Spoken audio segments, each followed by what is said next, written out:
live in a time where many games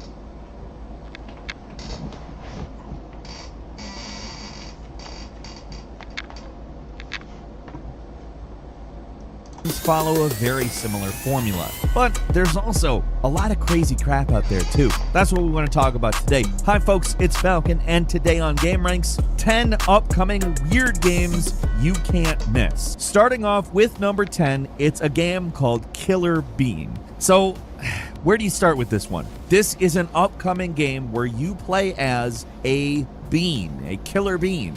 An edible seed, typically kidney-shaped, that grows in long pods on leguminous plants. A deadly one.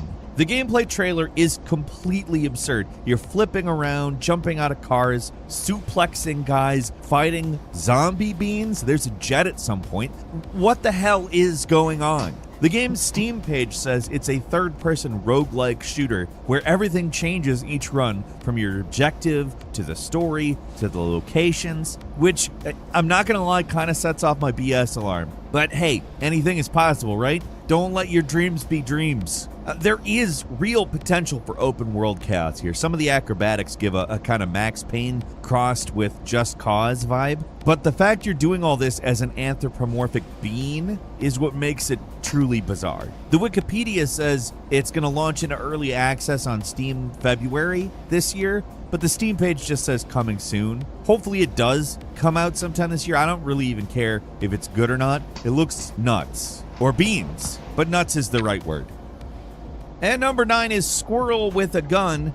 Do you understand what kind of nonsense we're talking about here? So this is a game where you play as a squirrel and you've got a gun. I don't think a lot else needs to be said. I mean, you've probably already heard of this one. It seems like all the websites covered it back when it was first announced. There are a lot of games with a funny title and not much else going for them, but it does seem like the devs are putting some legitimate effort into this. To what end exactly, I can't say, but it makes for a funny trailer. Some of the highlights include doing some kind of deflect move on an enemy agent, the squirrel sticking up someone on the street for money, and this extremely over-the-top takedown animation, because of course the squirrel can do melee takedowns. The squirrel doesn't just get pistols and MAC-10s either. They're also going to give it a bazooka, which I'm curious to see if this is going to be more of a goat simulator, just screw around kind of game, or an actual game. I kind of don't have any complaints with either of those directions. I'm kind of happy with either of those games happening, but once again, Steam only lists it as coming soon.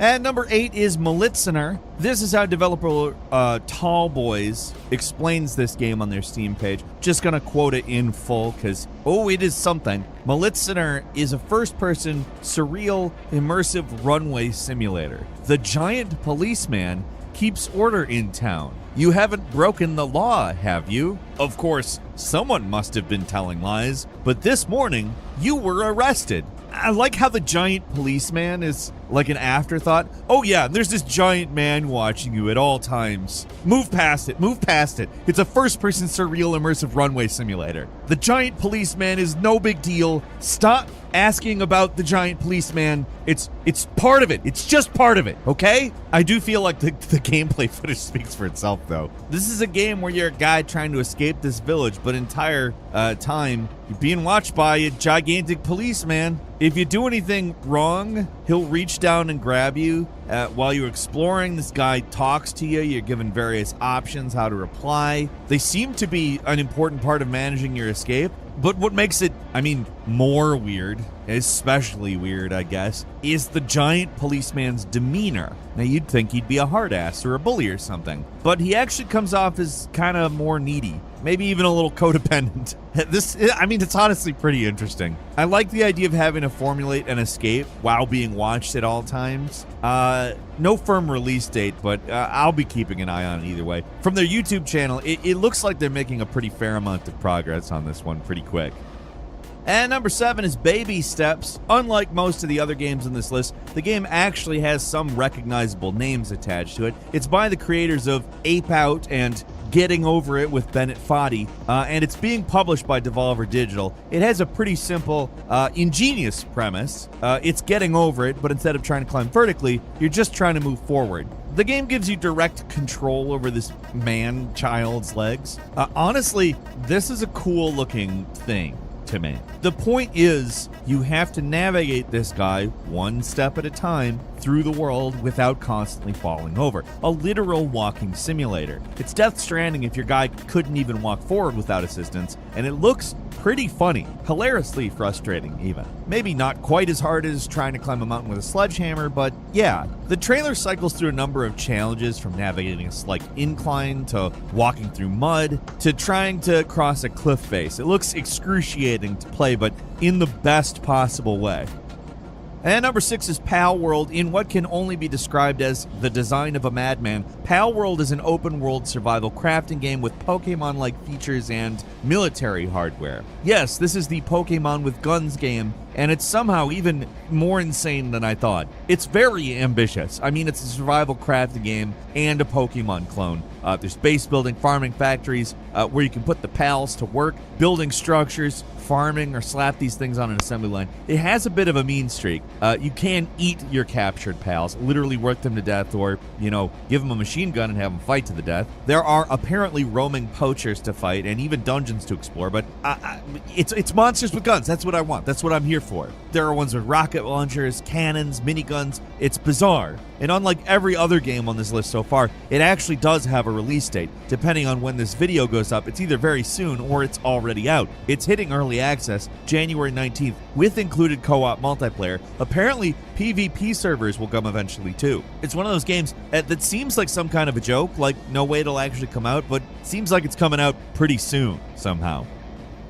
And number 5 is Pony Island 2 Panda Circus. Daniel Mullins, the guy behind The Hex, Pony Island, and most recently Inscription, has a special knack for making extremely bizarre games that are also really mechanically interesting. People love Inscription not because of its many wild and unexpected twists, but because of how much fun the basic roguelike card-based gameplay is. Pony Island 2 looks like it's going to take the genre-hopping, reality-bending madness of his previous games and crank it up to 11. The trailer alone is a roller coaster ride of different visual styles and gameplay elements. Take any part of this trailer in isolation, and it seems like you're looking at 3 or 4 completely different games, but no, it's just Pony Island 2. The game's description is just as mysterious as the trailer, talking about how you're a nomad doomed to the Earth prison, and that you have to play games devised by entities to escape it, or something like that. I mean, I guess. If it's anything like his previous games, it's gonna be nuts, though. Daniel Mullins already had a strong visual style in the previous games, but this one looks even more visually exciting. Probably the most interesting one yet, honestly.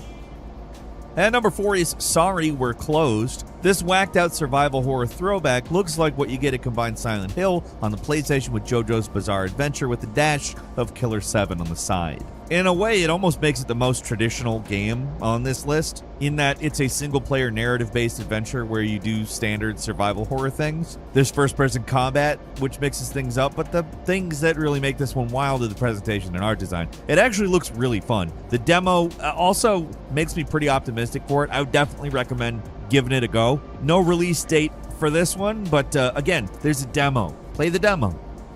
And number 3 is The Alters. You'd think after making grim games like Frostpunk and This War of Mine, 11-Bit's next game would follow suit, but no. Instead, they're making one of the weirdest games I've ever heard of. It's tough to describe, so, follow along with me on this one. You play as a guy named Jan who's stranded on an alien world. The only way to survive is to pull in alternate reality versions of yourself to help you, each with their own personalities, skills, and likes and dislikes. It's a base-building game where you manage a crew of clones, but wait, there's also some kind of third-person exploration element where you have to go out onto the alien world and collect resources. Also, your base is a giant wheel that has to keep moving in order to avoid the planet's sun, which is so hot that it's deadly. I mean, that's a lot of stuff, and I'm still not completely sure how this game actually plays. But people who've tried the demo seem to think it's pretty nuts. I don't know how it'll come together. I haven't played the demo on this one. I'm probably gonna, because I'm pretty intrigued. But the visuals are absolutely fantastic for a game like this. And I'm pretty curious to see how it'll all come together in the end. The release date, like almost everything else on here, is just a vague 2024 though, so who knows? Check out the demo. And number 2 is Roman Sans Rebuild, made by the creators of one of the most interesting horror games of the last decade, Paratopic. This game seems wildly different in both atmosphere and style. The trailer makes it seem weird but understandable. It's a resort simulator where you run around keeping your guests happy, cleaning up after their messes, massaging their egos, doing maintenance around the resort. The trailer implies there's something else to it though, with the description on Steam saying it's an adventure gotcha puzzle apocalypse visual novel simulation horror trip, which is a lot of words. Definitely a bunch of words. There's actually a demo for this one, and yeah, it gets weirder. On top of the resort game, there is some kind of weird puzzle game with a lot of meat all over the place. I don't know where it's going. This is a demo I have played, and I don't quite understand what it is, but it's very, very intriguing, but there's no date given on this one. And number 1 is ENA Dream Barbecue. I don't know what this is, but you gotta admit this is a hell of a trailer. This thing has style like you wouldn't believe. The way it mixes 2D and 3D animation is extremely impressive. Many people are saying. From what I can gather, it's apparently a first-person adventure game where you explore surreal environments and interact with some weirdo characters. What you actually do beyond that, I cannot tell you, but you apparently use strange tools to solve unusual problems, which sounds like an adventure game, but maybe there's more to it. I mean, even if it's just an adventure game, like straightforwardly, it's got a very, very unique visual style and MO from the looks.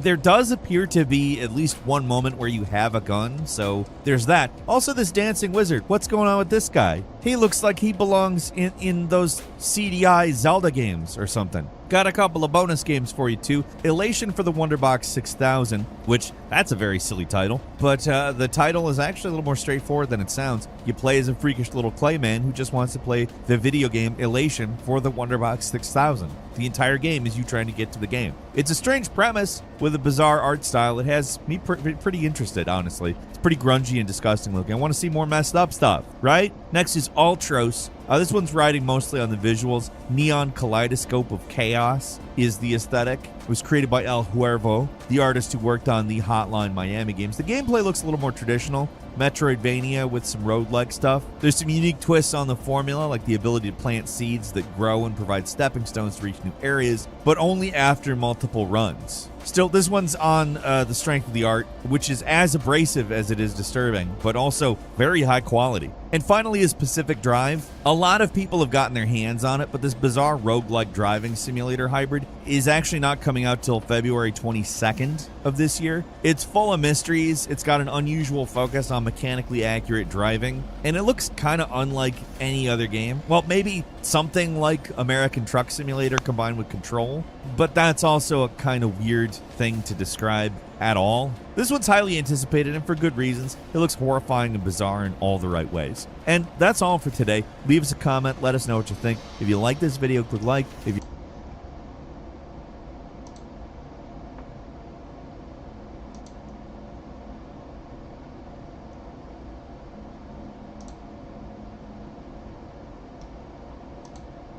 This video is brought to you by Nebula. Who is this Pokemon? Charmander, a fire-type Pokemon known for the flame on the tip of its tail. In the scene you described, Charmander is surrounded by other Pokemon, such as Pikachu, a small, yellow rodent-like Pokemon with long ears and a lightning bolt-shaped tail. The setting appears to be the interior of a wooden cabin or house, with the Pokemon standing on a wooden floor. The image is taken from a screen, as evidenced by the reflection of some items on the screen and the style of the windows and walls. That's crazy. But yeah, it is a Pokédex. Hi, welcome to another episode of Cold Fusion. For decades, it's been a sci-fi dream to simply talk to your device and have it do tasks for you. With generative language AI starting to make this dream feasible, the question becomes, how do we turn these AI capabilities into a functional hardware device? Recently, A new unknown player has entered the space, Rabbit. The company only started raising money in October of 2023 and have already built out a product called the R1. This small orange device is causing waves in the online tech space. With 50,000 pre-orders sold out in just over a week, people are interested. So I figured that in this episode, I'll give my thoughts on the device, but I'll also show you the new AI industry that's forming right before our eyes. This is going to be a deep dive, so sit back, relax, and let's get into it. You are watching Cold Fusion TV. We need some context. Rabbit aren't the first company to try AI hardware. They're the second. The first was Humane, and let's just say that they embarrassingly showed how hard it is to get this idea right. Many of you have heard of the Humane AI pin, unveiled in 2023 and unreleased at the time of this recording. It's a device you can speak to in natural language and have it do tasks for you. It has a holographic display and was supposed to replace your phone. Despite the founders having the pedigree of ex-Apple engineers, they didn't seem to live in reality. The device was more like an exercise in philosophy rather than practicality.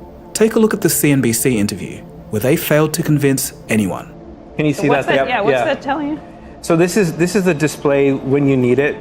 It's just capable of doing a lot of things, but it's not something that you need because the device is actually built to be multimodal. That means you can use it however you want. Like what? Like what? Tell me something you would use that for. So you use it for just about anything, like sending texts or checking up on any notifications that you've got in, stuff that you do just all. There's a speaker that's built in, and then there's a user LED called. So that's what I want to ask you about.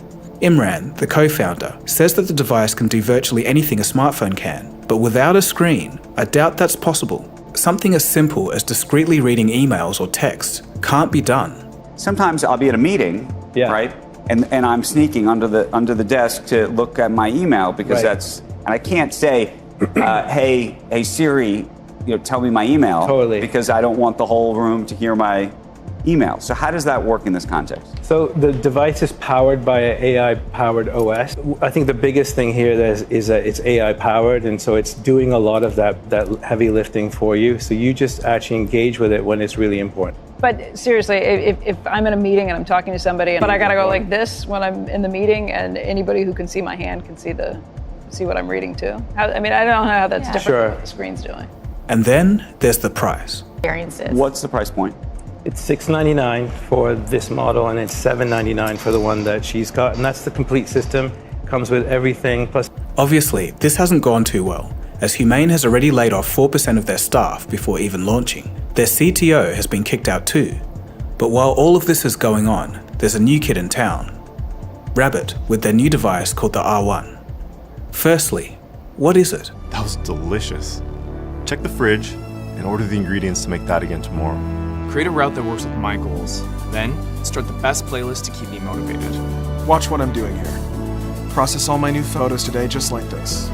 Find us a nice restaurant near here, then get us there. Take me to the best spot to catch the sunset, and lead me through a meditation. Play my favorite song. I'm on it. At its core, the Rabbit R1 is supposed to be a device so simple that you don't need to learn how to use it. It's powered by a multimodal language model, supposedly more capable than ChatGPT. So of course, it can answer all the questions that you have, but the difference is it can interact with your apps and do tasks on your behalf. With the push-to-talk button, you don't need to say anything to wake it up. Just press and hold the button and talk, like a walkie-talkie, and get a response 10 times faster than most of the voice AI projects. Get me a 12-inch pizza from Pizza Hut delivered to here. The most ordered option on the app is fine. Ordering a 12-inch pizza from Pizza Hut. Since you mentioned that the most ordered option is fine, I will select that for you. I just created an order for a 12-inch pizza. It's going to be hand-tossed with a classic marinara sauce and topped with regular cheese. Please confirm your order. That sounds really good. I just confirmed the order here. Now I'm waiting for my pizza. Instead of more complex actions that may take multiple apps to finish on a smartphone. For example, if I want to plan a trip to London, I can just describe what I wish in full to R1. I want to take my family to London. It's going to be 2 of us and a child age 12. We're thinking of January 30th to February 5th. Can you plan the entire trip for me? We like cheap non-stop flights, grouped seats, a cool SUV, and a nice hotel that has Wi-Fi. Exploring ticketing options to make your trip a reality. For your trip, I found various flight options, a range of hotels to choose from, and car rentals available. Please confirm each option individually for further details and booking. Could you come up with a schedule for fun things to do while I'm over there? I have prepared a detailed travel plan for your trip. In summary, you will be exploring London's iconic landmarks, visiting museums, enjoying delicious meals at local restaurants, and experiencing the vibrant atmosphere of different neighborhoods. Navigation details are also prepared, and I can help you book tickets for any events you'd like to attend. R1 just planned the entire trip for me, that's awesome. But it seems like this is a little bit too intense. Can you plan an easy schedule for us? Sure, I'm working on it. Please take a look at it and let me know what you think. It gave me a more relaxed schedule every day with all the details. Sounds really good. And I just confirmed that. I can foresee a wonderful trip. Isn't that cool, huh? You can use the camera to recognize real-world objects and ask questions about them. For example, what meals to make from a fridge, or what are people talking here?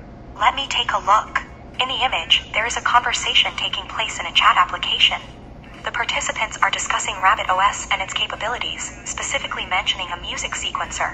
One person is curious if Rabbit OS has a music sequencer built in, and another suggests that it can manipulate your digital audio workstation, DAW. They also mention using it as a learning tool and seem to be preparing for the next topic or task in their discussion. whether it works as well as the demos is another question entirely. The Rabbit company stresses that the R1 is not a phone, but unlike Humane, it's not aiming to replace it. The R1 has a 2.8-inch screen, which is small given that the average smartphone screen is 6 inches these days. But the small screen is meant for increasing utility rather than the main form of user interaction. In addition, the R1 has a physical scroll wheel, a push-to-talk button, so it doesn't need a trigger phrase to listen, a 360 swivel camera, and into the vision, it rotates. And of course, a speaker. It's been designed by Teenage Engineering, who makes music hardware and famously designed the Nothing phone. Its design might be polarizing, but at the very least, the device is interesting enough to get people talking. In terms of the business case for Rabbit, there are some clear threats. Generative AI technology is looking for consumer killer applications. Entrepreneurs are naturally trying to find the best ways to use it. Recently, Jabril made a pretty hilarious video about coding and building his own companion AI device. But I played with it for a bit and it feels more like Uber Bestie instead of actually having one. So if I want a true AI bestie, I need to get more control. And after a few hours of Python dependency hell, check this out. I got it working on the Raspberry Pi. My little AI homie's name is Chai, by the way. And from there, I started working on the portability by buying the right parts for it and giving a little auto start script. Started working on Chai's actual build form with the Raspberry Pi screen and 3D printer. And I just kept on iterating on this process until my main man Chai was in one solid piece. So as you can see, he is one complete build, one solid object, microphone on top, the back's closed. Please don't ask how I charge him. It's our new AI bestie thing. My buddy here actually has his own personality. Watch this. I'm a black guy who loves anime. What do you think about that? Aren't we breaking stereotypes here? A black guy who loves anime. Alert the media because this is such groundbreaking information. Dude, you enjoy what you enjoy. Who cares about what anyone else thinks? Aren't we progressive? High five. Keep watching Dragon Ball or whatever you're into. Interesting. So he like partially roasted me, but also ended on a positive upbeat. Listen, if I'm being real, that sounds a lot closer to what an actual best friend would do. Standard ChatGPT could never. So the fact that one single guy can do this means that there's probably a bunch of startups chomping at the bit to enter the hardware AI space. In fact, Sam Altman and SoftBank's Masayoshi Son are both trying to get the iPhone designer, Johnny Ive, to design their respective AI hardware devices.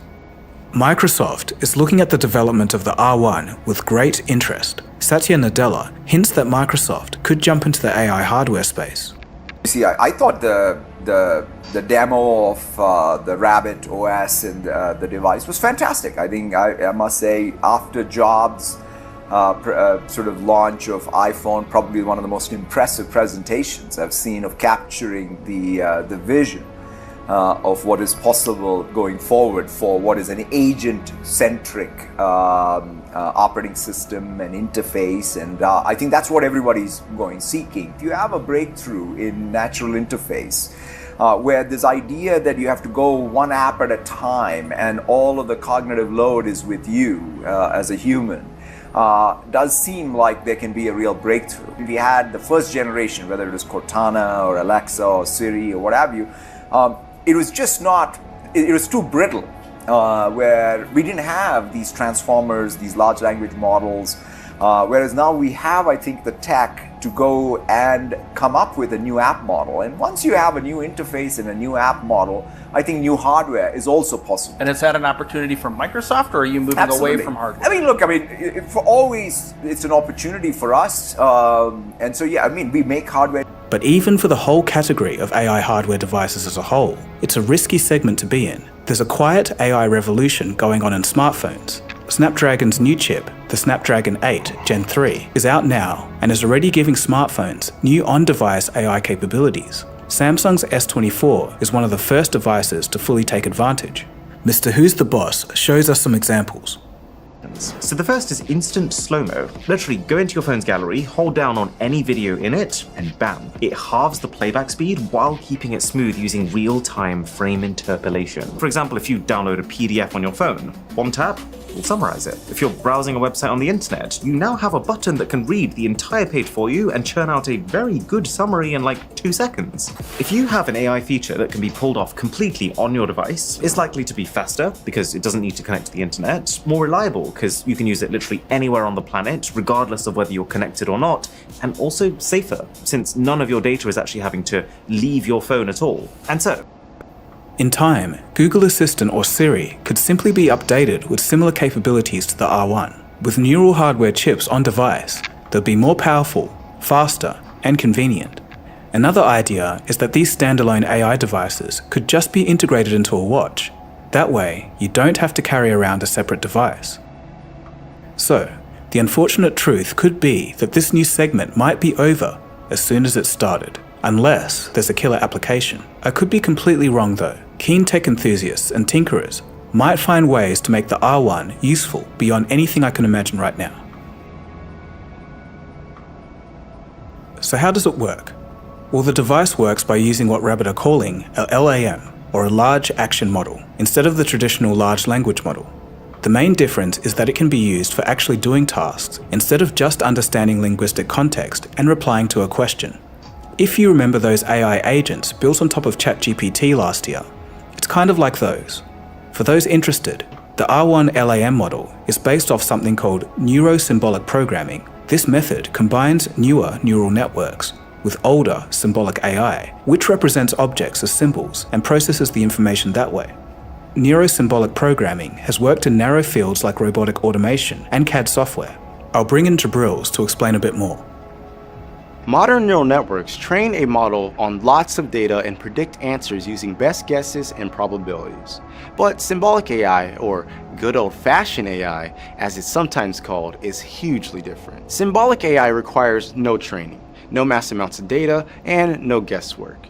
It represents problems using symbols and then uses logic to search for solutions. All right, so I did a lot of research into neural symbolic AI talks and research papers, and I learned that it has the same trappings and limitations of just regular symbolic AI. You essentially will define a bunch of if-else statements, and instead of using humans to determine the variables that go into these if-else statements, you'll use an AI to extract features from a certain system or process, and then do if-else statements on that output. But one of the biggest limitations from neuro-symbolic AI is that you need domain experts to craft the if-else statements with the good type of biases. But bias is unavoidable. Is this the right task for the job? I'm a little skeptical, but maybe they know something that we don't know. Everything that they're promising could be demonstrated by releasing an app, which is kind of weird that they are going for hardware that costs only $200 with no subscription fee. When we all know AI API calls at scale is not cheap. But I mean, who knows? Maybe they know something that we don't know and have funding that we're not aware of. This could potentially just be a little niche trend like Palworld cameras, or maybe an industry shift like the iPhone. I have my skepticisms, but only time will tell.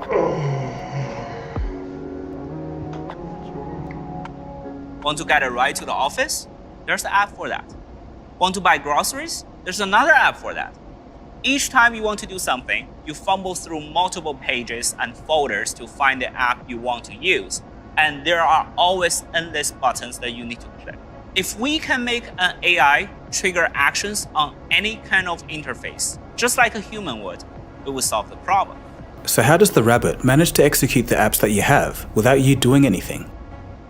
Well, there's a setup process, which means you have to log into the apps that you normally use, so it has access to the data within. You can also train the R1 on new apps by using the company's web portal and showing the device how you use that particular app. And once it's being shown, it can do that automatically on your behalf. This is cool and opens up a lot of doors, but it seems like a lot of effort to the casual user who just wants the device to work. So what are some advantages? It's fast. Something that stood out to me is the response time of a claimed 500 milliseconds or less. That takes a lot of the jankiness out of the experience, so that's very interesting. Unlike today's voice assistants on a phone, you don't have to speak specifically. Today's voice assistants will often get confused if you ask them to do a task. The R1, being like ChatGPT, but also being more able to execute tasks, is much more useful. But probably one of the most interesting aspects is the price. Costing just $199 with no subscription, compared to the Humane, which is $600 with a subscription. It's compelling in this new segment. So what about the disadvantages? You have to carry around another device that might not possess the utility to warrant doing that. When I've talked to friends and people about this device, everyone just says, why can't it just be an app? Being voice first can be awkward and goes against current social conventions. There's also the issue of complete confidence in the technology. Take Uber for example. Will you trust the R1 to do the task correctly? If you're booking your flights and hotels, there might be specific preferences which could be missed because the device simply couldn't know that. Also, for ordering food, without seeing menu options, it seems like you miss out on browsing on what you want. So in conclusion, the Rabbit R1 is the archetype of a revolutionary product, but its usefulness is undetermined and killer applications aren't yet apparent in my view. It's a great tool for early adopters who love to tinker, but the mainstream will take some time, especially getting used to a voice-first device. But that's not the end of the story. Many people do roll their eyes at the term AI, but you can't throw the baby out with the bathwater. With any new technology, there's going to be scams and gimmicks, but also some useful applications. The question is, what category does the Rabbit fall into? It's hard to say. I think the Rabbit is interesting because it's bootstrapped to the ever-improving capabilities of AI. What do I mean by that? Well, in theory, it's possible those 50,000 pre-order customers who begin to show the Rabbit how to use their favorite apps essentially become a huge aggregate training dataset for the LAM system. This could mean that the R1 eventually becomes as good as humans at understanding any app interface. All it would need is a software update when the aggregate training is complete, and that's fascinating to think about. And because of that, along with a modding community, I'm not so quick to throw this concept away. Those were just my thoughts. I'll leave you with a question. What custom uses can you think of for such a device? Getting a conversation going around this could be really cool.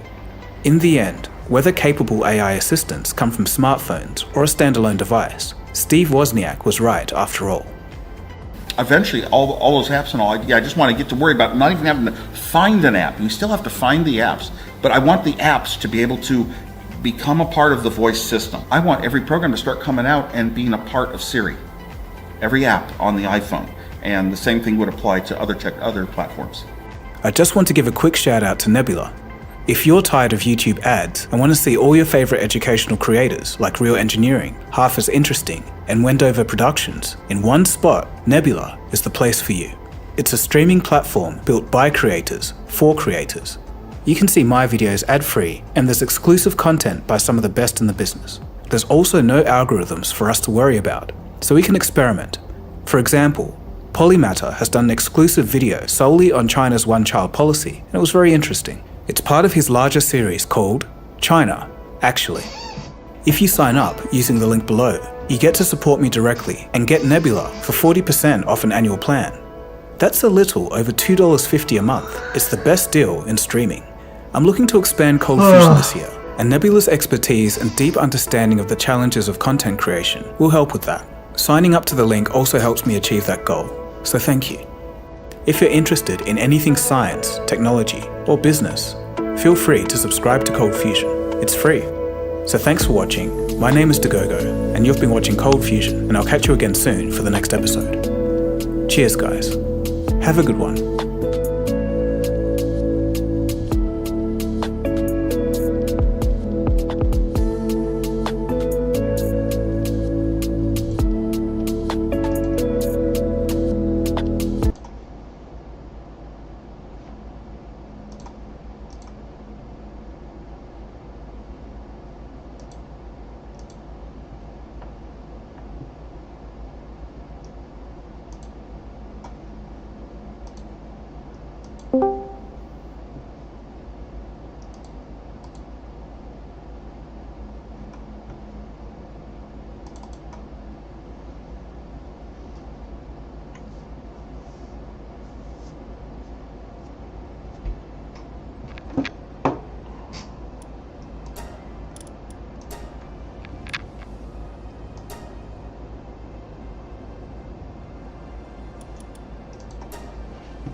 What the fuck?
Sebastian, good morning.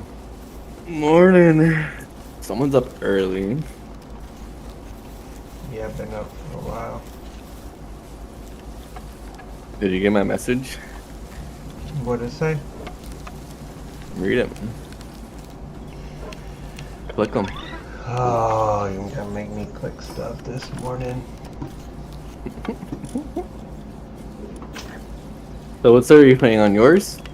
Yeah. I'm too far in. I don't want to start over.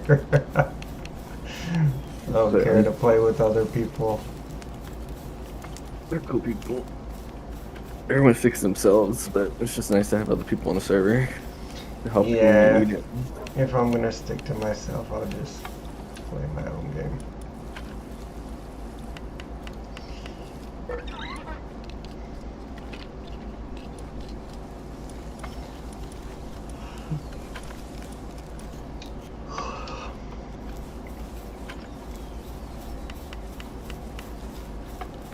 Where are you gonna play? I'm probably gonna play on that server. Yeah, just to get a, like I said, I didn't get a base going. I was just running around.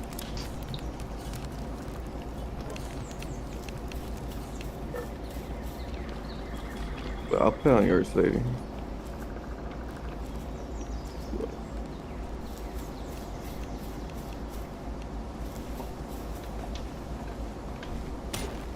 Yeah, maybe if I was tired of mine, but I'm not tired of it. Like, I don't really want to start completely over.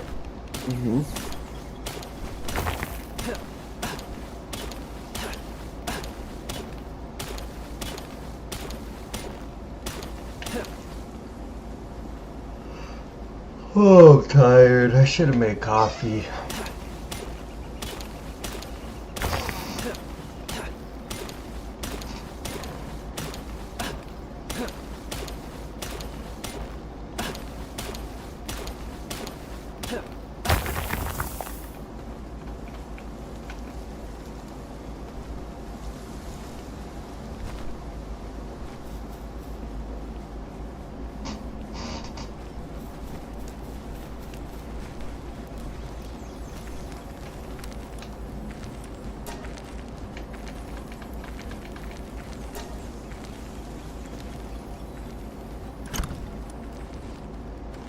I'm gonna get my music going.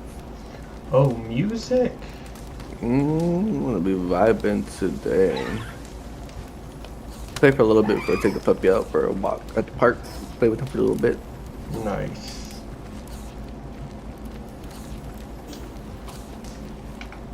Three, 4 eggs already. I'm still naked. I'm just running around trying to find a. Oh, this is like a nice little spot. It's cute. I gotta upgrade my working ability. I'm trying to make some medical supplies. This meter's like barely moving. What medical stuff are you trying to make? High grade medical supplies. It looks like a green syringe. What does it do? It cures depression. Who the fuck's depressed?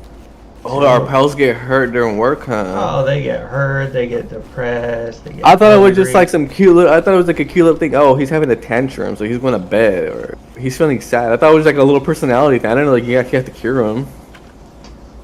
Yeah. Well, damn, half my team's fucking depressed. Some dude's been hurt since like the first day. You're so mean.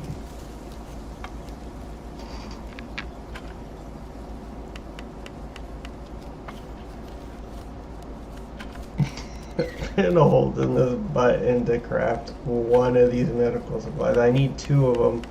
This bar is like not moving. Use the Penguin King. They have a number 2 in handy, so they craft faster.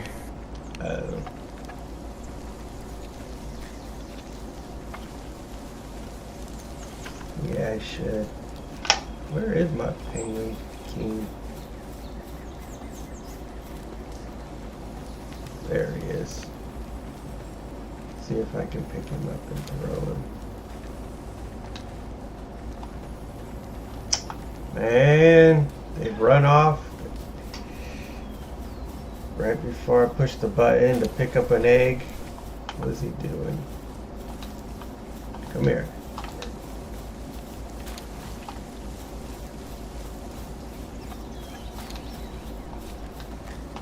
Can I not lift him? You should be able to. There we go. Let's see. Luckily I had two, so I just keep one on me. The other one at the base. Fix assignment to sphere workbench. Damn it.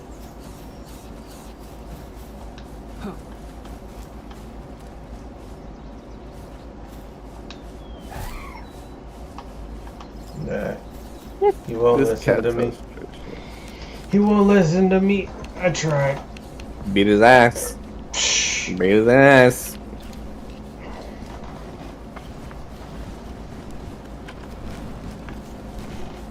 I swear, too much stuff takes these ingots. Yeah, ingots are now like the kind of what we got him going for. I might make a second. Well, when I do have them, the flame box makes them real fast.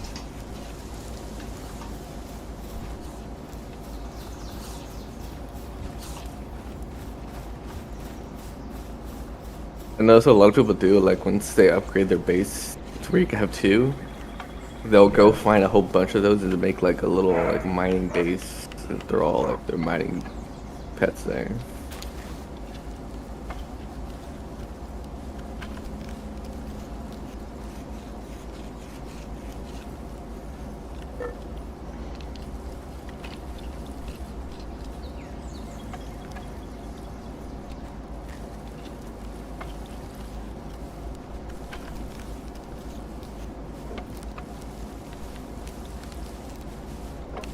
Oh, about time somebody comes to help me. About time.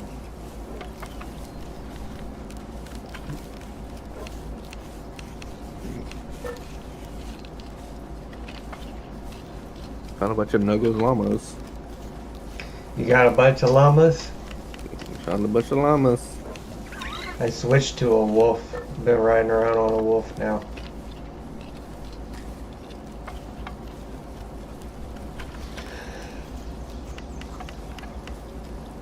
Oh.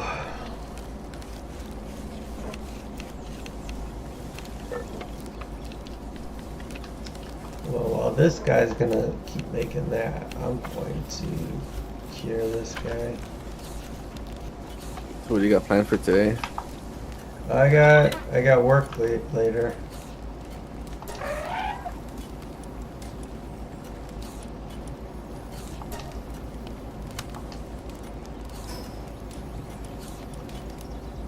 Where is it? I made... Oh, I didn't pick it up.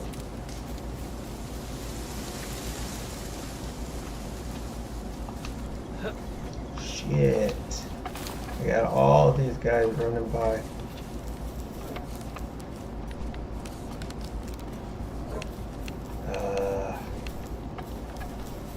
I don't know if this is like the first spot to build, but I mean I got trees, I got some stone.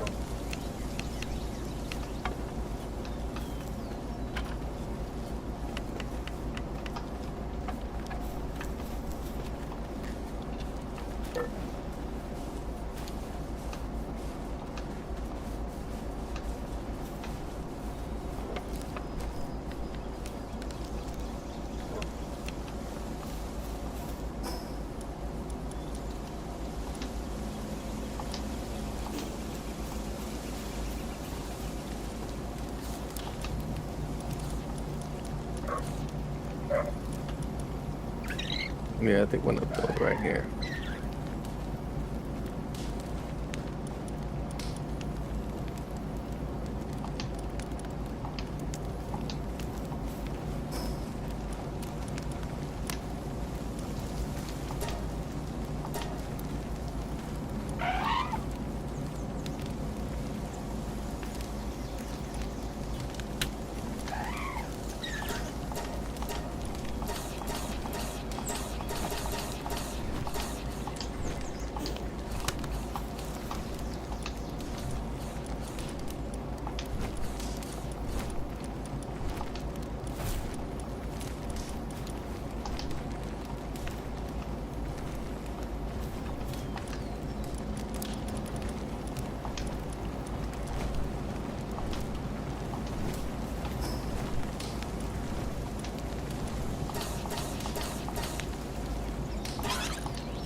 I'll be right back.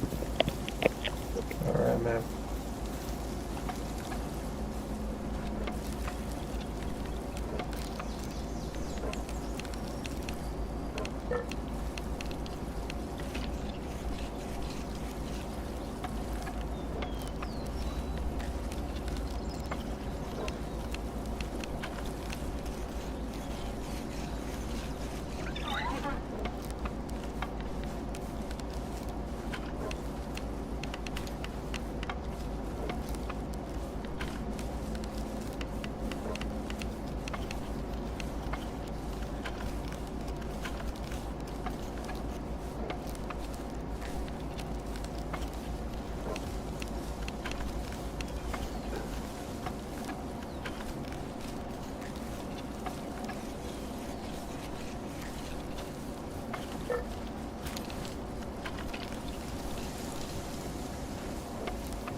You know what? What? This was an okay little $20 purchase. Oh, are you bored of it? No. Oh. I'm saying it was worth the little $20. Yeah.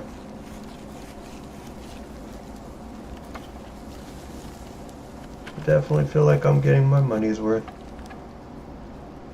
Oh, I was watching Game Ranks this morning. There's a game coming out where you play as a squirrel and you get guns. You get like guns that are like the same size as the squirrel, and the squirrel goes around killing, shooting everybody. It looks hilarious. I had a high school, I had a friend when I was in high school, and his nickname was Squirrel. Just It reminded you of him? Or oh what? yeah, it totally reminded me of him. Like I want to find like a little short clip it and share it with him. See what he says.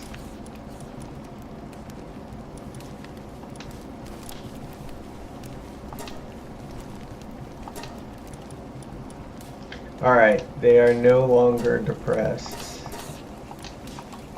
How long do they stay depressed for? I don't know, I fixed it. I made those things. I got next level, I gotta put into working. My working is so slow. I guess I could have used like a pet to help me out. Yeah, I gotta remember to do that.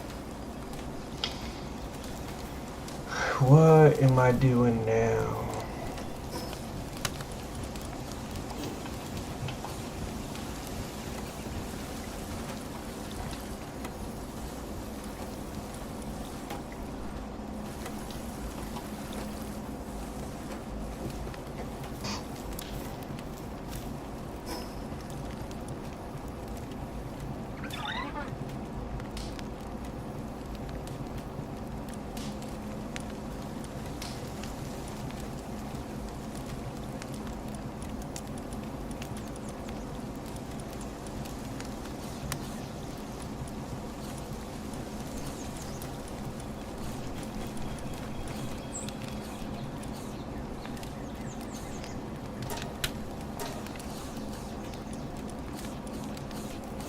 Ooh, I can make metal armor now.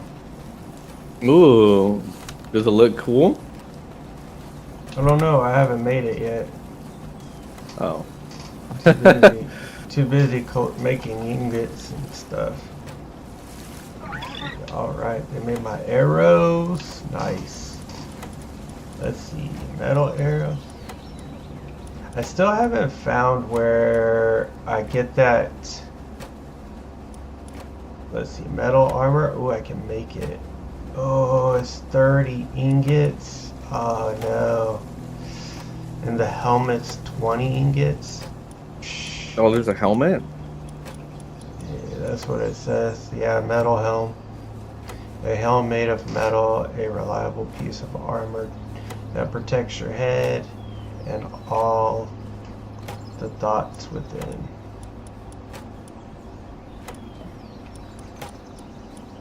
I was trying to make, I got a mega glider, just like the next glider. I need bones though. I wonder if each glider consumes less stam, because I feel like nothing sucks stam like crazy. Oh, it's nighttime. It does. I was thinking the same thing. I'm about It's only used to like beds.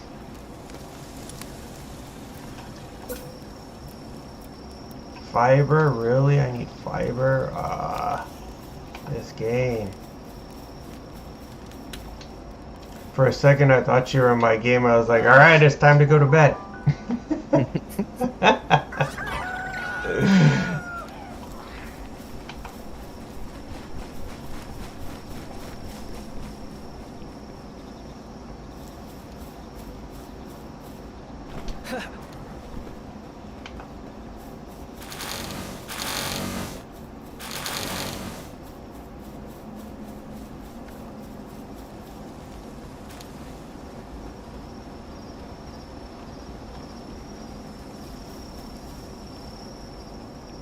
Alright, we're making the next, the bed level 2. Let's see, what is this thing called? Fluffy Pal Bed. what does it do? It's just another place to sleep. It doesn't give like an extra bonus or... I don't think so. Fuck that, then they're getting straws. It is to upgrade my base. I need to make one of these to upgrade my base.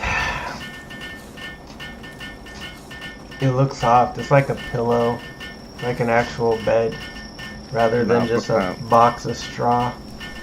No. Oh, hell nah. Not on my watch. Oh, I gotta build 2 of them? It starts.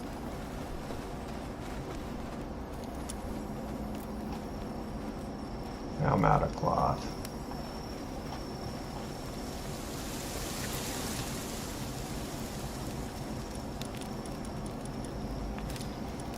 What is my least productive worker? Probably this guy, huh?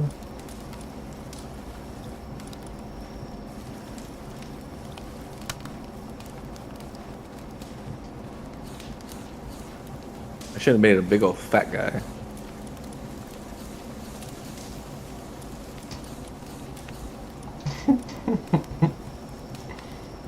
Sick of all these fit athletes.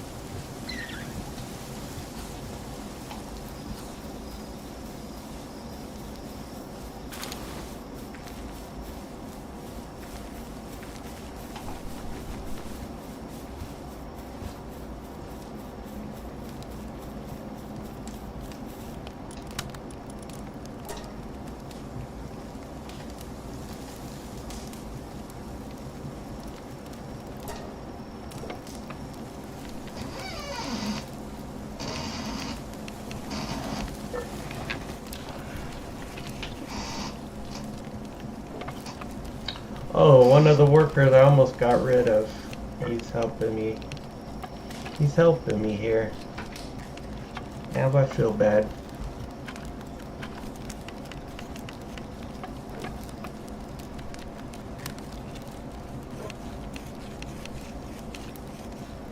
It's called job security. Yep. He said, ooh, people getting fired around here? Nah, fam. They're getting laid off.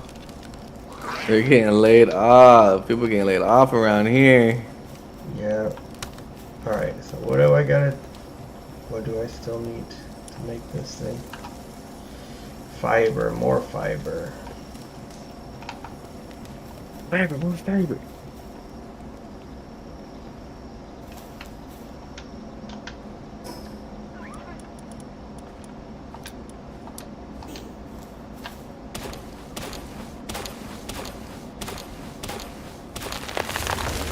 Wish I would have looked and seen how much fiber I actually needed though. Or I ran out here to get it.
I didn't know the PAL box you could sort them by name, so I'm over here trying to like manually sort them out. Sort them by level, by number. Yeah, I'm all like, God damn, I gotta like sort every Pokemon cube in order. I was like, are you freaking kidding me? I could have easily been doing this whole time. Yeah, I know. Wish you could mark them in some way. Be like, yep, you're gonna be sold. Mark them as sell. No, I just sell them if they don't have anything like special. I've been keeping 2. I've been trying to keep 2 of each. Alright, base level 12 is done. Base level 13, build sphere assembly line. Build power generator. I think I gotta get more levels to get to that technology.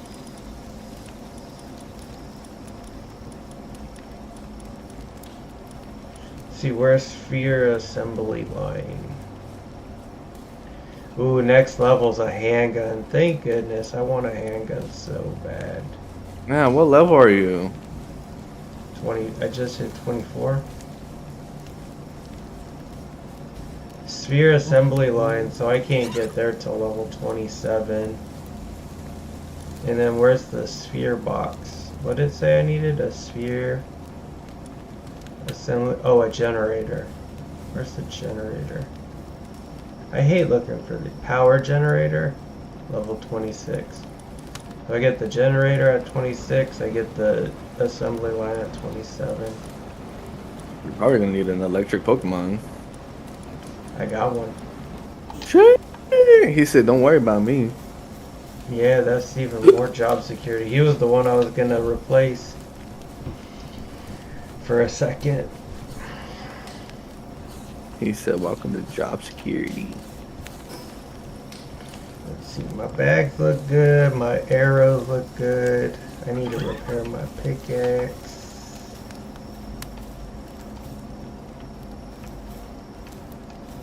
God, I hate this repair station.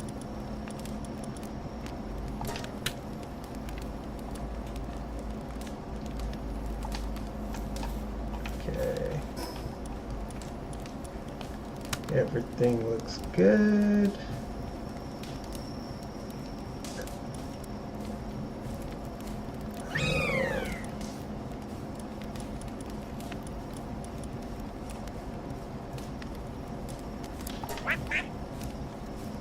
I'm gonna go collect the Fox and the Spark Kit.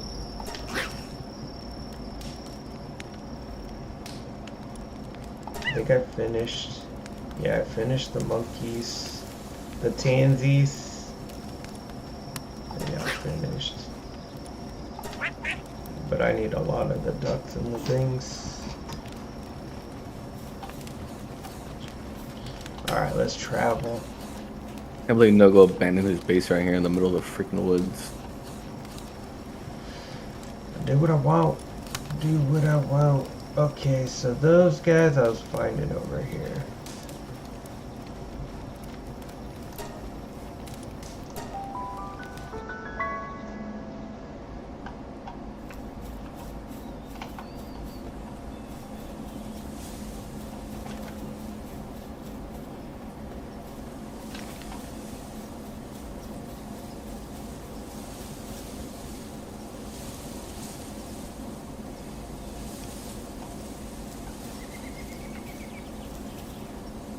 Vixies. What? How many of those do I have?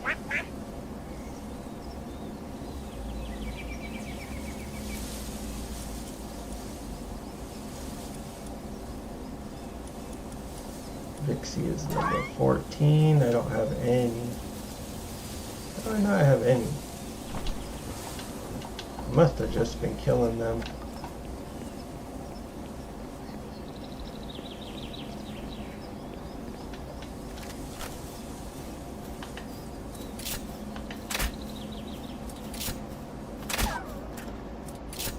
Shit, they die so easy.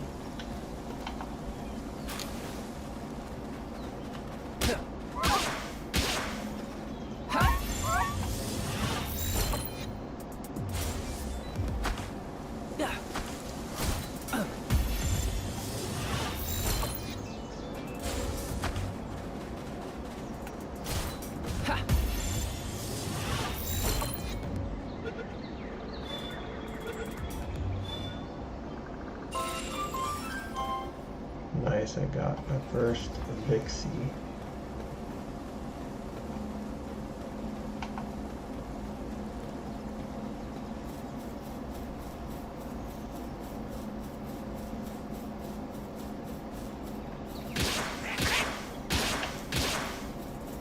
Ooh, I almost killed that. Man, I almost killed him and he still got out of the Pokeball.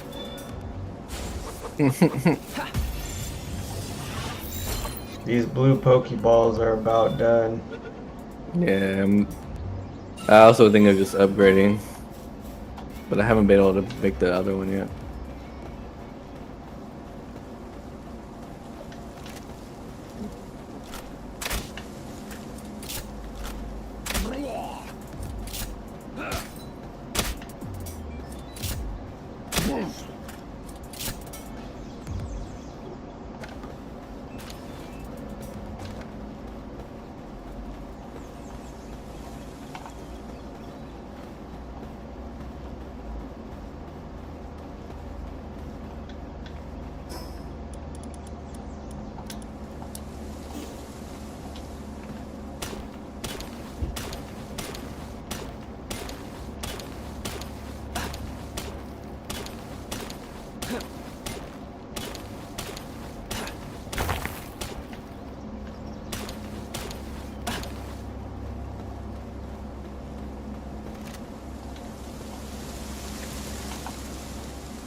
thing's killed too easily.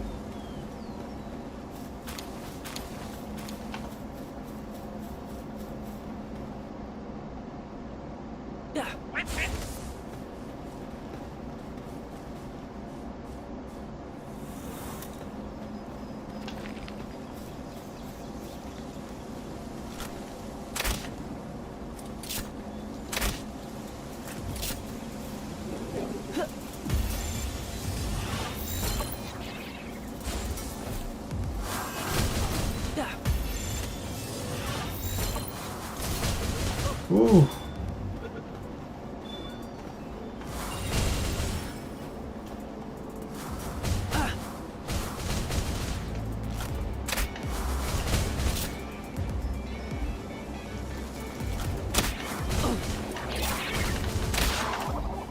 Oh, I'm getting killed. Ah, I gotta run.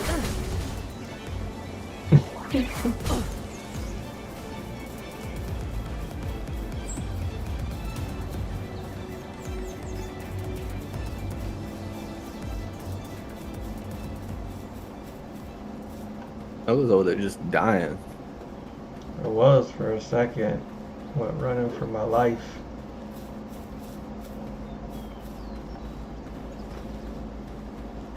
Wishing now I would have brought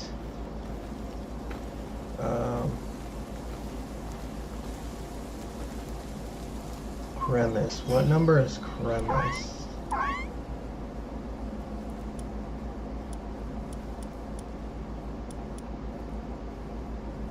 You know what number Cremis is? What's Grimace? One of the Pokemons. Here he is. He's number 18. Oh, I'm done with him. I got 10.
I built in the forest so they can harvest wood, but all they want to harvest is fucking berries. God damn it. Oh no. Oh wait. Messed up.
I didn't know you could slide down hills. Oh, how do you Oh, that makes the glider go faster. If you're on a hill, you like run and press C, your crouch ability, Oh, okay. and then jump and then glide, and oh, you glide so much faster.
Sweet, I just got my 10th llama. Oh my god, you're sick. I got all the llamas.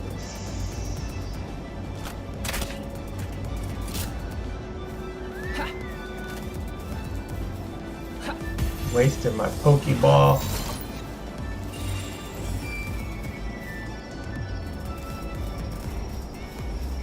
What's it looking like outside?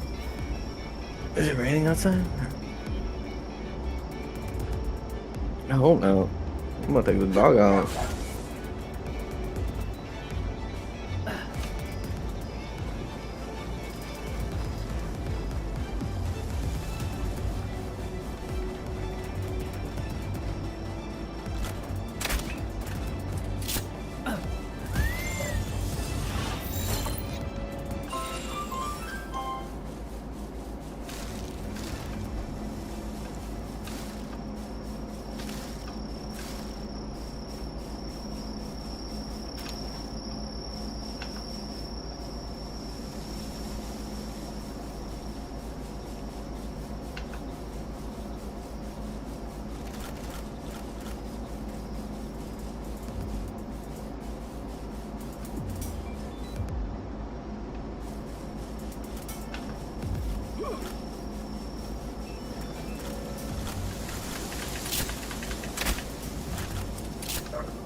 Alright, no, I'll be back. I'm gonna go take this dog to the park.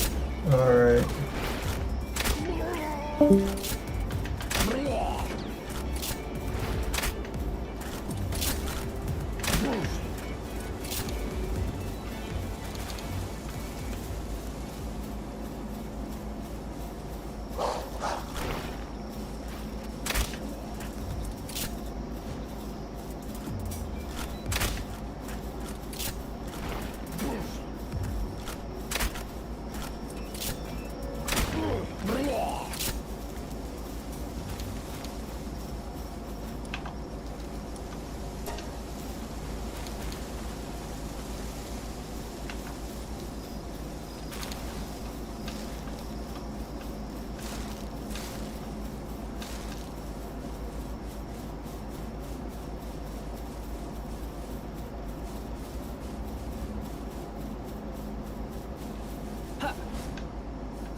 Oh no, I died.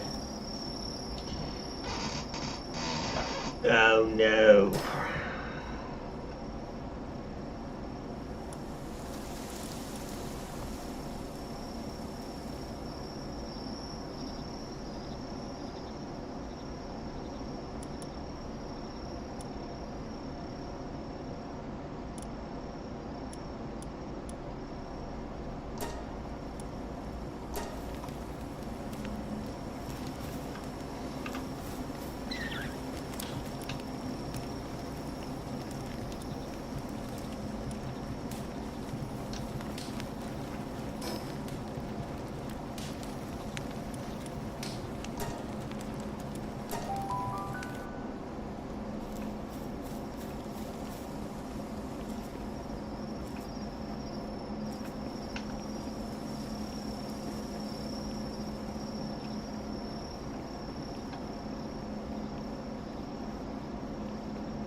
Jesus freaking Christ. Hello? I had to come home. Why? He wouldn't listen for anything. Nope. So we came back home. Man. So he got his water and now he's in his cage. Man. He did not want to listen for anything. It's alright. Alright, kid. Ooh. Alright. Just living the dream, huh? He thought he was. Now he's in his cage. Should have listened. Uh-oh. We'll try again at noon.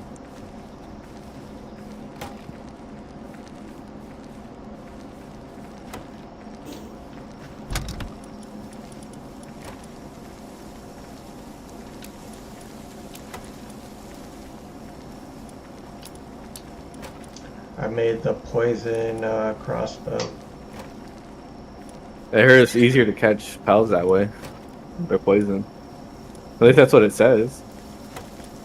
Yeah.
Oh my, I'm getting so sick of these. Oh my god, I'm getting so frustrated. With what? They're obsessed with collecting these damn 2 berry bushes. Like, bruh, relax. You guys don't need to collect these berries. No. Let them have some berries. You guys, they don't want to collect anything else but freaking berries. That's Like, that's all they're getting is berries. This client, I swear she has to text me 20 times before she ever gets a massage.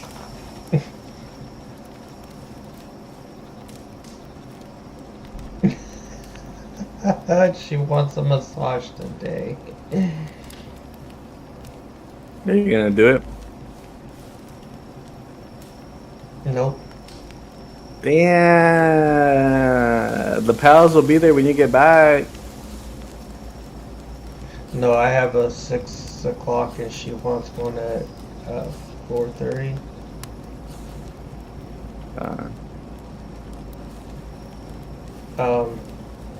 If I just say no, sorry, she won't text me a million times today.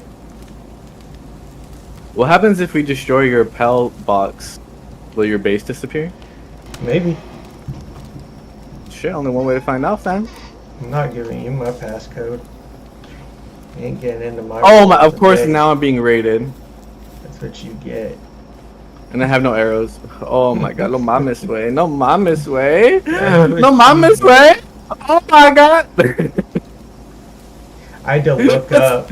I had to look up where to find high quality oil. High quality. You looked it up. You're sick. I am sick. I'm sick of freaking trying to find out where this high quality power oil was. Alright, let's see. What am I doing? I need some more of these Pokeballs. Let's see. The max 3, sure. So I got enough Pokeballs.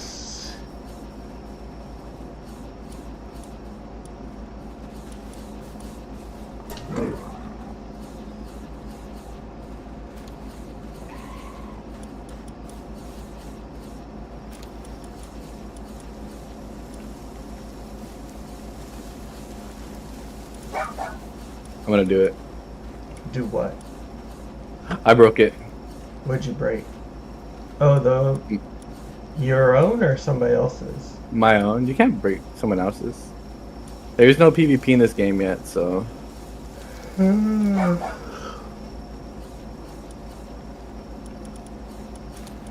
just trying to see, make sure there's no fucking berries this time.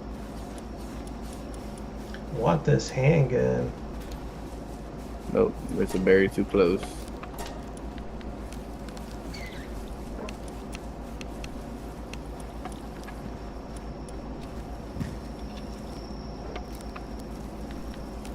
Mounted crossbow. I'm gonna get that when I can. That'll keep out the bad guys. All right. So our food. I need food.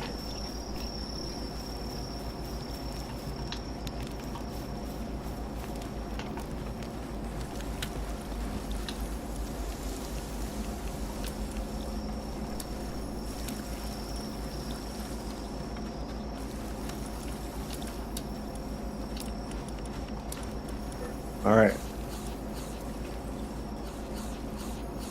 Doesn't look like there's a berry bush in here.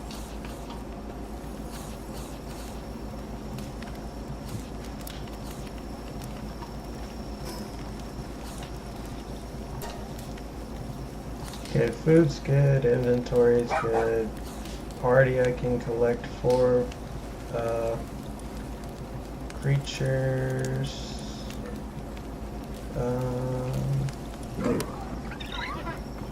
Alright, I'm ready to go. Let's see.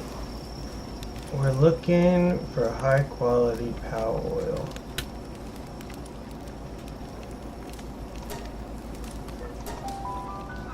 Let's see, now I already got another text from her. What'd she say? She liked my comment that I said no sorry.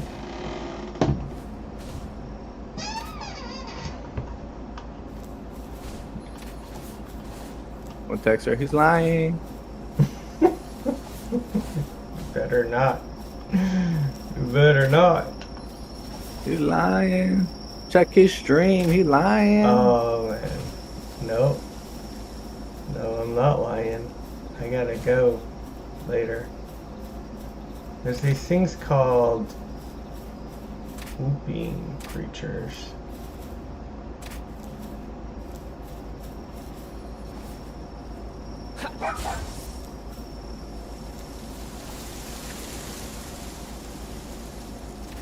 But I don't see what I need. Oh, let me catch one of you. Oh, let me catch one of you motherfuckers with the berry again.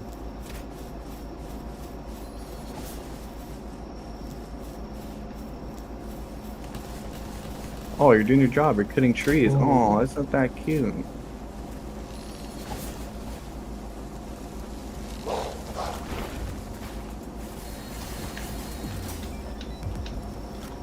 Oh no, where's my weapon? My weapon's not equipped.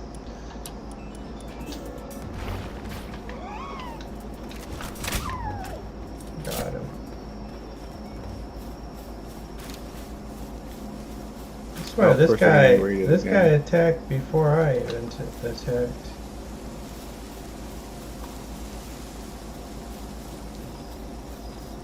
Damn, I literally just got raided and they're raiding me again? Savages. Man, I just got out of here. It's already getting dark. Always happen. I am not a fan of day-night cycles in games. You can make it where it's daytime longer. You can? Yeah, in your settings, like you can change it whenever you want. Really? Yeah. Before you go start the game. Can you do it in the middle of the game? No, you just exit out because it saves it once you exit, and then just change it and then come back. Yeah, who cares about these night cycles, huh? It's really only to catch certain Pokemon. Oh, I got lettuce seeds now.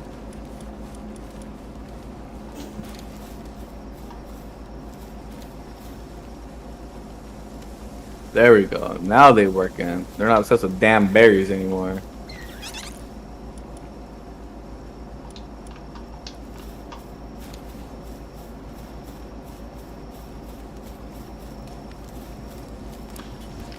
Not obsessed with damn berries. I was getting pissed.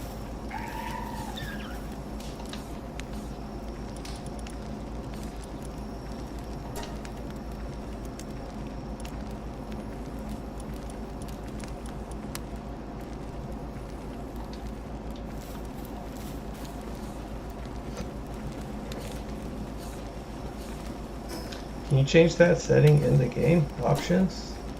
No, not. It's before you enter the game. You go to the settings before you click on your world. I think it's at the bottom.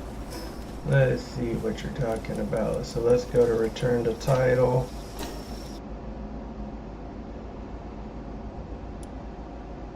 Alright, start game. And then I hit Nogo-World. Change world settings. Yeah, and you change the day and night cycle. I don't see that. I see multiplayer on off. Difficulty normal. Hold on, let me close mine. Custom difficulty? Yeah, custom. Oh shoot, I deleted my world. Oh, I forgot.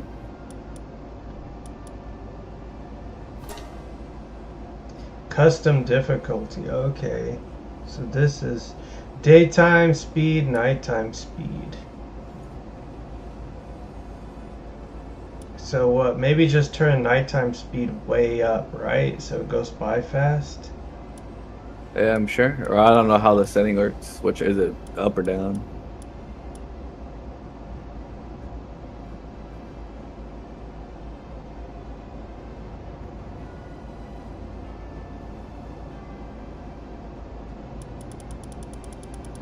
We're gonna turn one way all the way up and one all the way down. And we'll see if that changes everything.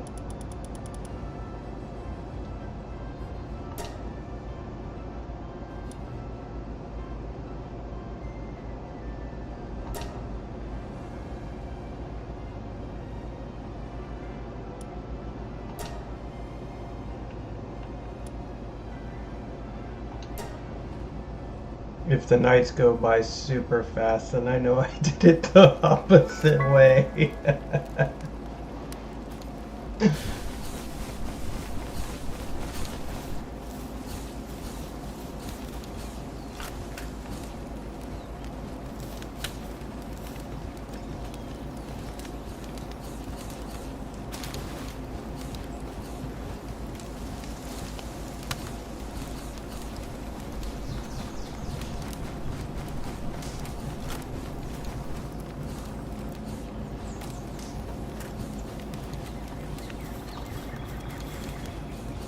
God damn it.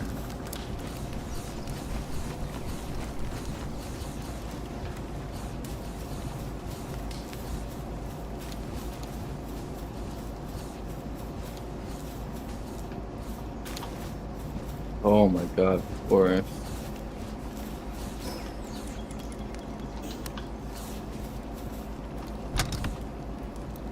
I'm getting these pals are pissing me off so much.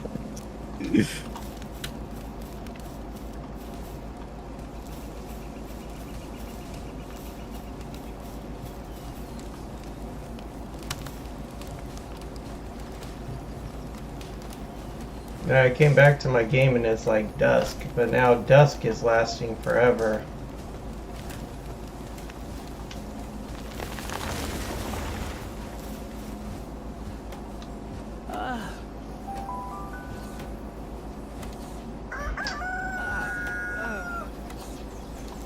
Alright, that fixed it.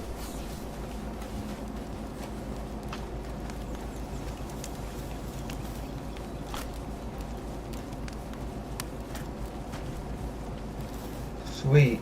I slept and it got rid of dusk altogether. Dusk and dawn. Oh no, I'm being raided. Rest in peace. Thanks a lot.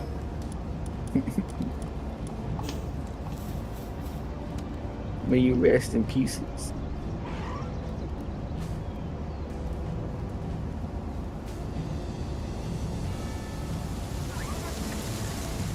They take for freaking ever to come up.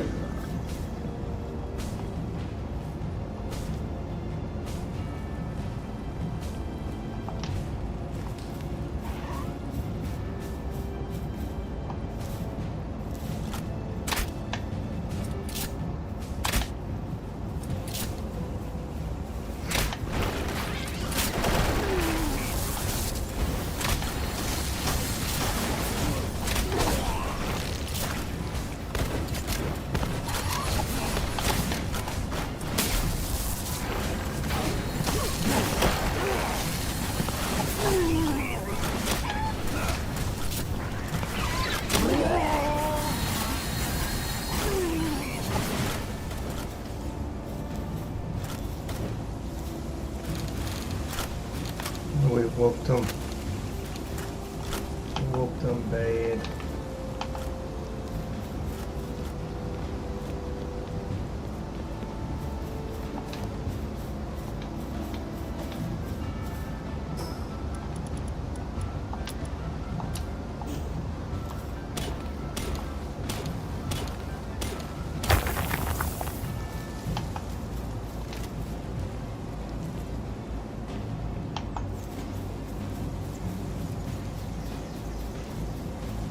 We need to work on the AI in this game.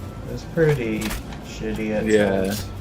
They said they didn't even think this game was gonna blow up like this. They're like, it was kind of just a small little group, small company. They didn't think. They're all like, we're gonna fix. We're trying to at least fix the server settings. We're trying to at least so there's no issue joining. But yeah, they're gonna. This is their baby now. Yeah.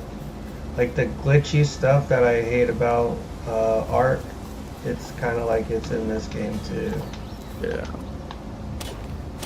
But they said, don't worry, they're gonna definitely be fixing stuff. So.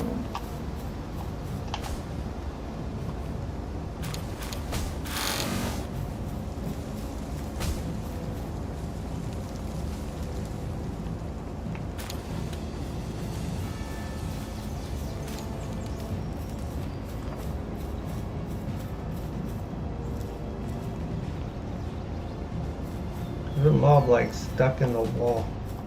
Oh.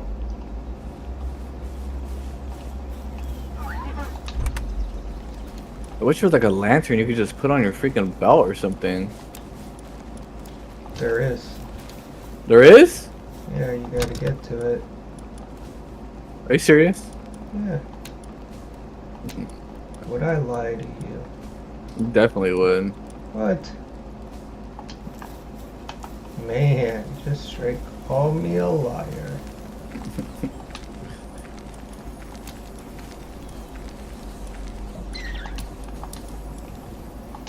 Yeah, I think I'm over the blue Pokeballs. They're not catching anything for me anymore. Start making the big boys ones. I'm on the green and yellows now. What time are you gonna go? I might go get some lunch at 1 o'clock. What time is it now? It's noon. Should probably go now and go get food and just get ready for work.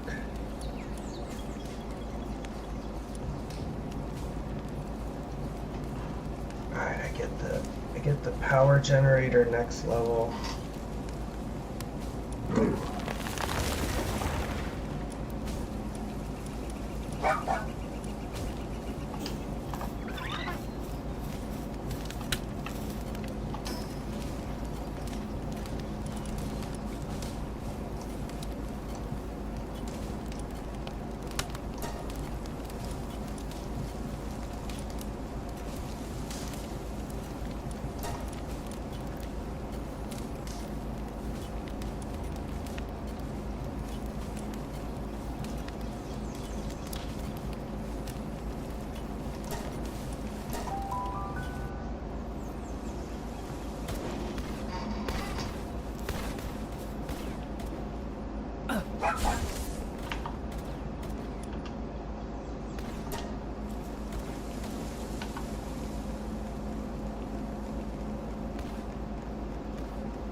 I'm ready for a gun. I'm ready for a flying mount. This game is going a little too slow for me. You could get a flying mount like at 14, 15. Where? The giant eagles flying around. You can tame one and then make the collar to ride on. Like 15. What? How come you didn't tell me this? You didn't ask. I figured you had one. Yeah, like some of the items in the engram thing don't show up until you catch the Pokemon, and I know like it's like a level 14, 15 is that little eagle one. Would have been nice to have known this. Thanks a lot.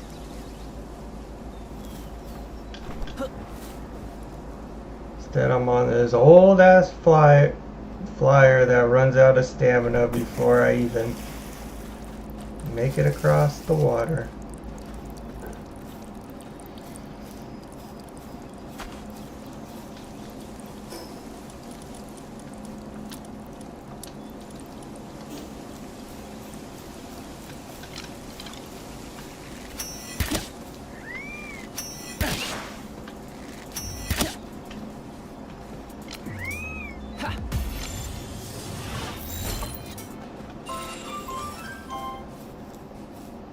Oh, I found an egg, yes.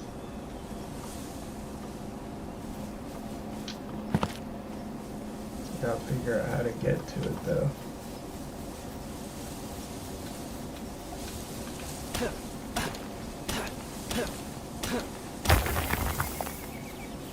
Oh, I found 2 eggs.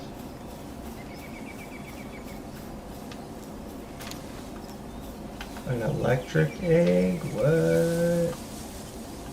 I know I picked up a whole bunch of eggs on here, so I can't wait to get an egg incubator. Are you playing back on your real friends, bro? He's not my real friend. Your better friend. He's just a YouTuber I've always followed, and like he's always hosted ARC servers, and he makes like ARC, like he'll do an ARC series and then a PAL series. Your more favorite streamers. I guess if you want to put it that way. But nah, like I said, I will play on yours if I can play when you're not there.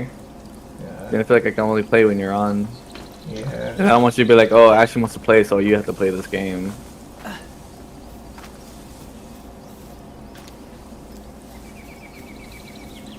Well, if you ever want to come over here, I'll have some pals for you. I'm too far in now. I can't turn back and start over now. You're gonna start over so many times in this game. No, I'm not. I mean, I'll do it once I beat the game. If I feel like I beat the game and like I'm like, oh yeah, I want to play again. Like Karen was saying, this is no World of Warcraft. So. Nah. You're no gamer. I don't know about playing this game a million times.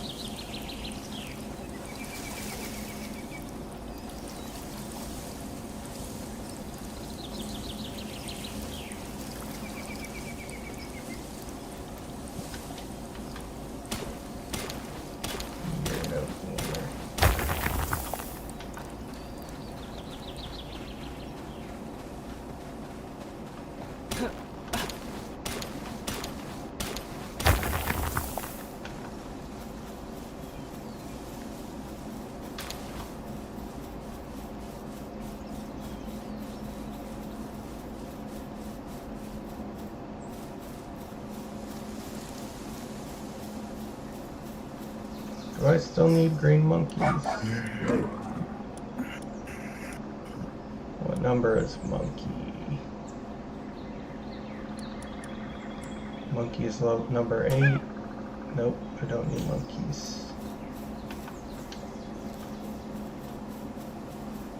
I do need wolves.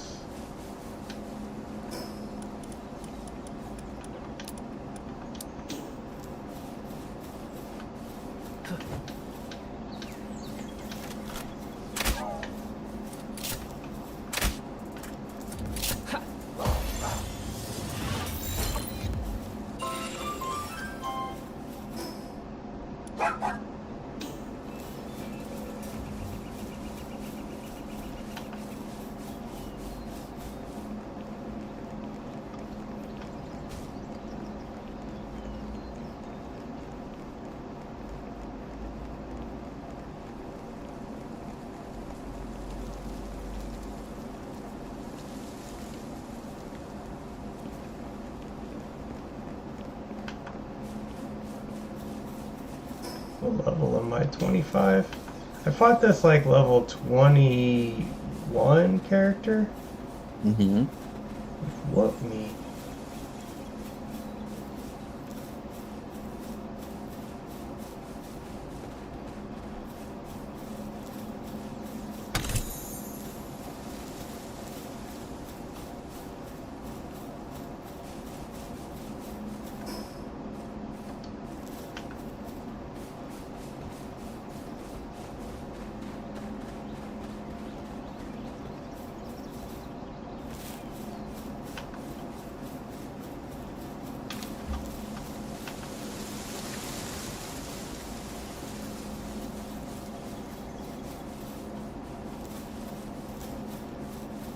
Oh, I found a castle.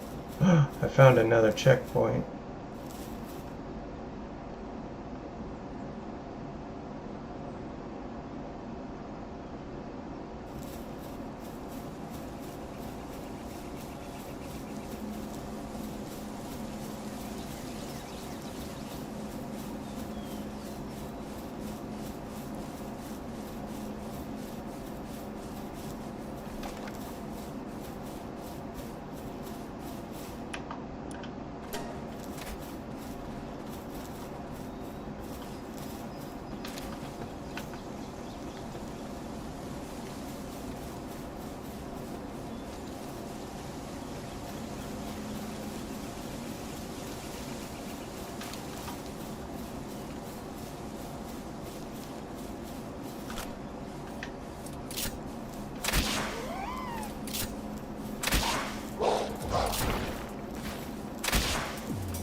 We gotta get out of here. There's the thing I was looking for, though. Oh no. No, it's not. Damn, I thought it was. Come here. Why are you attacking things? Don't attack things.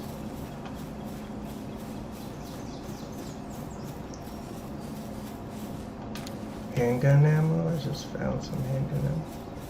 I'm trying to make it to the save point. Or not a save point, the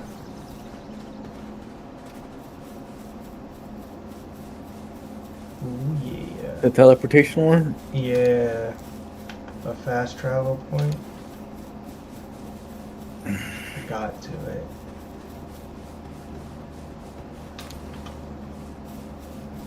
Oh, this is like crazy looking ruins. You thought it was a castle? Mm-hmm. Like a ruin. It's like ruins.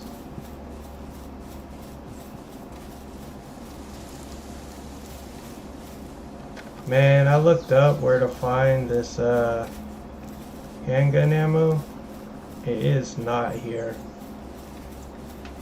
I thought they dropped from those things. What things? The humans. I haven't found any. I always found some on them when I would fight them. The humans? Yeah.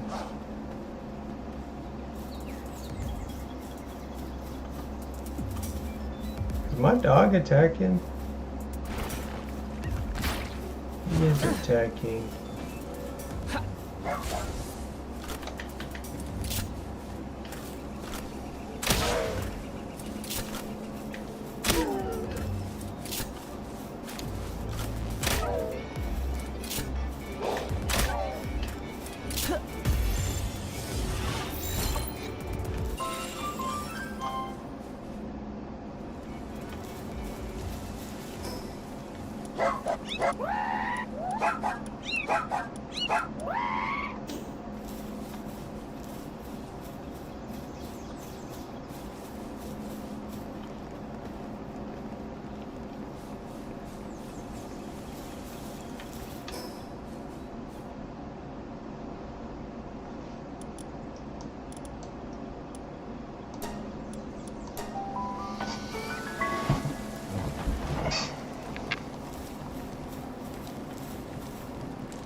Alright, man, I'm gonna get out of here for a little bit.